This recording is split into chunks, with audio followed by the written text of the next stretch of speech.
Recommended PPE for running a miter saw is to have safety glasses to protect your eyes from flying material, wear gloves to protect your hands if you do get cut,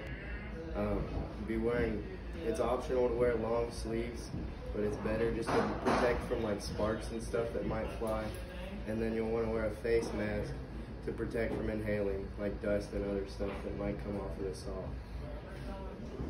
When using the saw, make sure that the saw is firmly on the surface it's sitting on.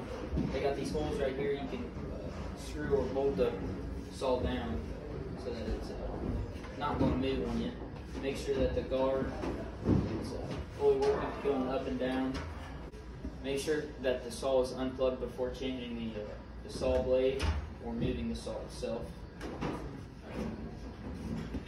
When using a miter saw, you want to have a clean surface. That way it's not affecting your cuts, moving your boards around when you are cutting. And it's a safety hazard too. Keep your fingers at least 6 inches from the blade while it's turned on. Also, when you're cutting, make sure that the blade is at full speed before bringing it down to the material. And then after the cut, make sure that it stops completely before raising the blade. When using a miter saw, make sure that the board you're cutting is flush up against the fence.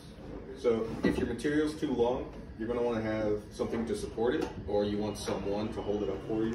Make sure they're out of the way though. Another thing, the base, if you want to have a diagonal turn, like an angle cut, you can adjust it so that you can have the 45 degrees if you want, or you can just keep it in the middle for your 90-degree angle.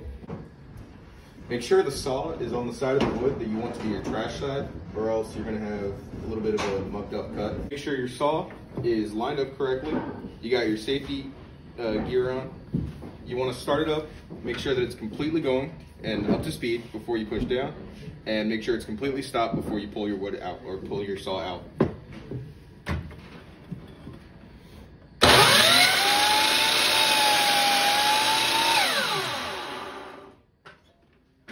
You want to make sure that your blade reaches full speed before you make the cut so that you don't ruin your material or your blade. So once you're finished using the saw, you want to make sure the area is free of like sawdust, or just like clean that up, and any scrap material, you want to get rid of that. And then if you plan to like move or make adjustments to the saw, you want to make sure there's no power coming to it so it's safe and no power.